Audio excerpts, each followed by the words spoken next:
വളരെയധികം സന്തോഷം, പറഞ്ഞറിയിക്കാൻ കഴിയില്ല. അതാണ് അവസ്ഥ. ഇങ്ങനെ ഒരു മിനിസ്റ്റർ കയറി നമുക്കൊക്കെ ഇങ്ങനെയുള്ളവർക്ക് തന്നുകൊണ്ട് ആയിരം അഭിവാദ്യങ്ങൾ അർപ്പിക്കുന്നു. ഞാൻ കണ്ണൂർ പാപ്പിശ്ശേരി 2020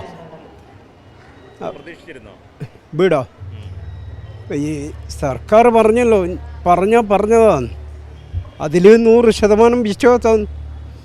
അത് എല്ലാ ജനങ്ങൾക്കും അറിയാലോ. ഇങ്ങനെ പുരോഗതിയിലേക്ക് വരുന്നു, പല മാറ്റങ്ങളും വന്നുകൊണ്ടിരിക്കുന്നു. അതിനൊക്കെ ജനപിന്തുണ ഏറിക്കൊണ്ടുവരുന്നു. എൻ്റെ ഒരു സ്വപ്നമാണ്. അതാണ് ഞാൻ എൻ്റെ സങ്കടത്തിൽ പറയുന്നത്.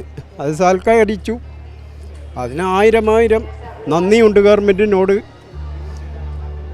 പിന്നെ നമ്മളെ കുടുംബവും സാറിനോട് കടപ്പെട്ടിരിക്കുന്നു.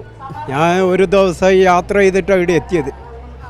ഒരു ദിവസം യാത്രയുണ്ടല്ലോ, ഇന്നലെ ഉറക്കില്ലാതെ വന്നതാണ്. കാരണം എനിക്ക് ആ പരിപാടിയിൽ പങ്കെടുക്കണം എന്നുള്ള ഒരു ഉറച്ച തീരുമാനത്തിൽ വന്നതാണ്. ചെറിയ വീടാണെങ്കിൽ നമുക്ക് അന്ത്യം ഉറങ്ങാമല്ലോ. അതാണ് എൻ്റെ ഏറ്റവും വലിയ ഭാഗ്യം. സാറിനോട് അത് നന്ദി അറിയിക്കുക. നമ്മളെ ഇത് ഇവിടെ ഒരു പ്രതിനിധിയായിട്ട് എത്തിച്ചേരുക. എന്നും ഈ സർക്കാർ എന്നെ തുടരുകയാണെങ്കിൽ എന്നും പാവപ്പെട്ടവർക്കുള്ള നല്ല നന്മകൾ ആയിരമായിരിക്കും. അതിന് നുണ പറച്ചലും മറ്റുള്ള കാര്യങ്ങളൊന്നും ജനങ്ങൾ ഉൾക്കൊള്ളില്ല. മൂന്നാമത് ഈ സർക്കാർ തന്നെ അധികാരത്തിൽ ബൺപിച്ച ഭൂരിപക്ഷത്തിൽ വന്ന് നുണ പറച്ചലിന് ഒരടി അതിപ്പതിച്ചിരിക്കും. ആ നുണ പറച്ചൽ, അതാണ് എനിക്ക് പറയാനുള്ളത്. പാപ്പിശ്ശേരിയിൽ നിന്ന് ഇവിടെ വരണമെങ്കിൽ എൻ്റെ ആ സന്തോഷം നോക്കിക്കോ, നിങ്ങൾക്ക് മനസ്സിലാവുമല്ലോ. അതുതന്നെയാണ്. അപ്പോൾ ഇത്രയൊക്കെ ജനങ്ങൾ അറിയട്ടെ. ഓരോരോ വ്യക്തികളെ ഈ കൊടുക്കുന്നതും വേണിക്കുന്നതും എന്തൊക്കെ ഈ ഗവൺമെൻറ് ചെയ്യുന്നതും. നല്ല കാര്യം ചെയ്യുമ്പോൾ അത് നുണ പറഞ്ഞ് ഇല്ലാതാക്കാൻ നോക്കുന്നവരുണ്ട്. അത് ജനങ്ങൾക്ക് അറിയാനുള്ള കഴിവുമുണ്ട്. അത് അപ്പാടെ തള്ളിക്കളയും ജനങ്ങൾ. പാപ്പിശ്ശേരി 12 വീട് കിട്ടിയിരിക്കുന്നു പഞ്ചായത്തിൽ. ആ 12 പേർക്കും ഇവിടെ എത്താൻ പറ്റാത്ത ഒരു സ്ഥിതിയുണ്ട്. കാര്യം സഞ്ചരിച്ച് വരാൻ വേണ്ടി പറ്റില്ലല്ലോ.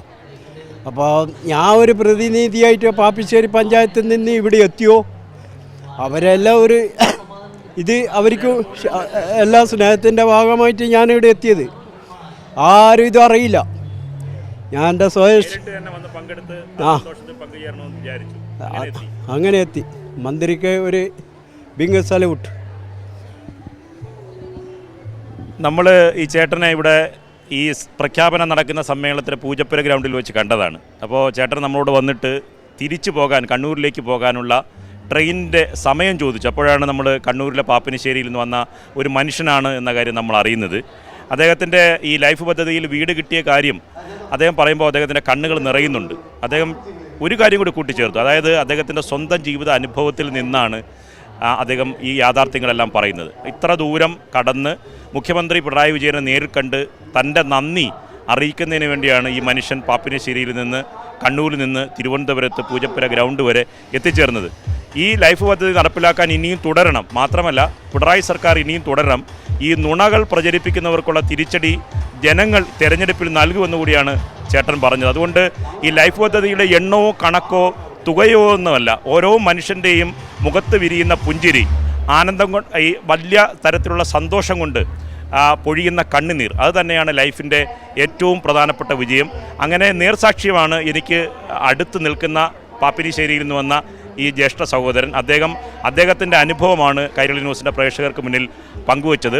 ക്യാമറമാൻ ബിച്ചു പൂവച്ചലിനൊപ്പം നിർമ്മൽ ചക്രവർത്തി, കൈരളി ന്യൂസ്, തിരുവനന്തപുരം.